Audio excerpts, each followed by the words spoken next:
नमस्कार दोस्तों, इस वक्त हम मौजूद है नीमच के कलेक्टर कार्यालय में, जहां पर देखेंगे महिला जो है कलेक्टर कार्यालय में न्याय के लिए लोटन करते हुए कलेक्टर कार्यालय में पहुंचने आप देखेंगे। महिला जो है गुड्डी बाई बावरी जो है धामनिया नीमच के झांझरवाड़ा क्षेत्र की रहने वाली है।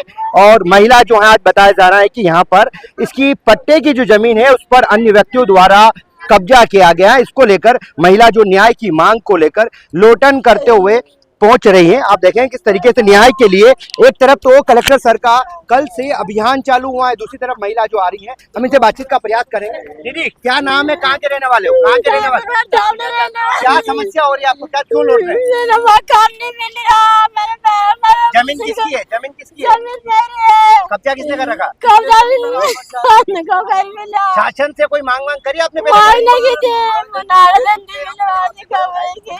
अब क्या चाहते हैं आप? मेरा मकान मेरा बात हो सही, मेरा नक्शा होता है सही, मेरा पट्टा देना चाहिए। मैंने मेरे बाबाज का मोती का मकान आएगा तो नहीं मिल रहा। आपकी जमीन पर कब्जा किसने कर रखा है? रितु भगवान नगर मिला, राम प्रसाद का लड़का पंचायत और अधिकारी सुनते ही नहीं सुनते? कहीं सुन रहा, पंचायत भी सुन रही, तो अधिकार लोग नहीं सुनते। जैसा कि आप देखेंगे एक महिला जो है धामनिया की रहने वाली है, गुड्डीबाई नाम की जो महिला है, वो किस तरीके से चक्कर लगाते हुए लोटन करते हुए पहुंची। इसके परिवार के जन भी शामिल है। भैया क्या नाम है आपका? मेरा नाम श्रवण कुमार सोलंकी है, गांव धामनिया का निवासी हूँ। ये महिला क्या लगती है आपकी? मेरी मम्मी है। क्या क्यों लौटते हुए क्यों आना पड़ा न्याय के लिए? यहाँ पे कई प्रकार के आवेदन दे चुके हैं हम, 6 महीने हो गए, अभी तक सुनवाई नहीं हुई है हमारी। तो हम चाहते हैं सरकार से कि हमारी सुनवाई करे। वो जो कब्जा कर रहा है जमीन किसकी है? जमीन हमारी गोपी पिता बेरा नाम से पट्टा स्थित, किसके नाम पे? गोपी पिता बेरा नाम से 252 नंबर स्थित है। और पटवारी भी सुनवाई नहीं कर रहा है इस पे, कई दिन हो चुके हैं। तो हम चाहते हैं कि सरकार से कार्रवाई करे और हमारी जो जमीन है हमें दिया जाए। जैसा कि आप देखेंगे यहाँ पर महिला जो है लोटन यात्रा करते हुए कलेक्ट्रेट में पहुंची है। आप देख सकते हैं नीमच कलेक्ट्रेट की तस्वीर है, किस तरीके से न्याय के लिए एक तरफ तो हिमांशु चंद्रा जो अभियान चला रहे हैं, दूसरी तरफ जो है महिला को लोटन करते हुए यहाँ कलेक्ट्रेट में न्याय के लिए पहुंचना पड़ रहा है। आप देखेंगे किस तरीके से अधिकारी भी जन सुनवाई से बाहर आए हैं, महिला की पीड़ा सुनने का प्रयास किया जा रहा है। महिला जो है लौटते हुए आ रही थी, इनके साथ में परिवार के लोग भी हैं। महिला रो रही है, रो रो कर न्याय मांगा जा रहा है। 22 तारीख से कलेक्टर हिमांशु चंद्रा का अभियान शुरू हुआ है। दूसरी तरफ महिला को अपने पट्टे की जमीन के लिए लौटते हुए कलेक्ट्रेट में पहुंचना पड़ रहा है। हालांकि अधिकारी पहुंचे हैं, इसकी बात सुनी जा रही है और सुनते हुए अब इनसे बातचीत करने का प्रयास किया जा रहा है। इनकी समस्या क्या है, पीड़ा क्या है और आखिर क्यों न्याय के लिए इस तरीके से आना पड़ रहा है, ये भी एक बड़ी तस्वीर है। हालांकि महिला को समझाइश के बाद उठा दिया गया, वो लोटन करके आ रही थी। अब इसकी पीड़ा सुनेंगे, इसके बाद देखना अधिकारी पूरे मामले में क्या कुछ संज्ञान लेते हैं।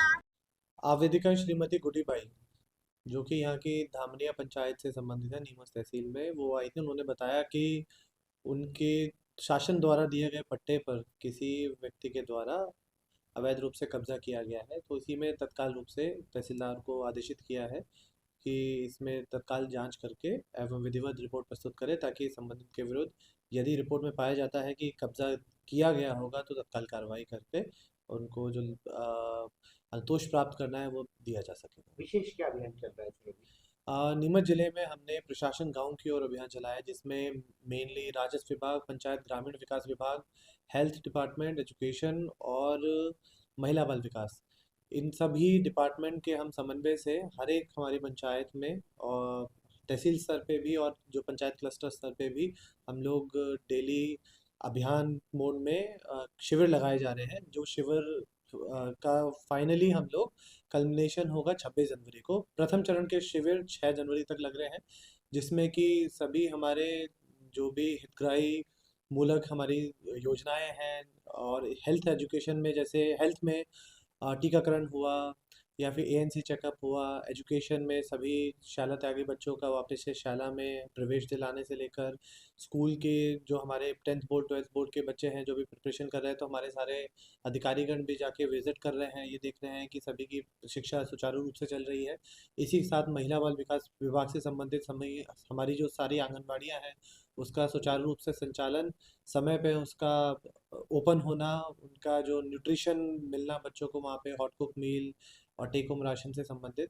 तो बेसिकली हम जितने भी ये जो विभाग हैं, जो मैंने 5 विभाग बताए, राजस्व विभाग में जैसे सबसे इम्पोर्टेंट ये है कि खसरा नक्शा अद्यतन करना, इसी के साथ जो भी हमारे राजस्व विभाग से संबंधित विवाद होते हैं, चाहे रास्ते के विभाग हो, सीमांकन के विवाद हो, अतिक्रमण के विवाद हो, शासकीय ज़मीन पे अतिक्रमण, इन सभी के ऊपर कार्रवाई की जा रही है और सभी विभागों से समन्वय करते हुए एक सार्थक पहल की जा रही है कि जितने भी हमारे ग्रामीण स्तर के जो लोग हैं, उनके जो भी आवेदन हैं उनके पास है, वो उन्हीं के क्षेत्र में, उन पंचायतों में ही उसका निराकरण किया जा सके। इसी के लिए हमने हमारे जितने भी जिला स्तर के अधिकारी हैं उन सबको सेक्टर ऑफिसर बनाया है। हर पंचायत पे एक जिला स्तर का अधिकारी वो जाके इस चीज़ को फॉलो कर रहा है कि जो हमारे सारे शिविर हैं उसका सुचारू रूप से संचालन हो रहा है।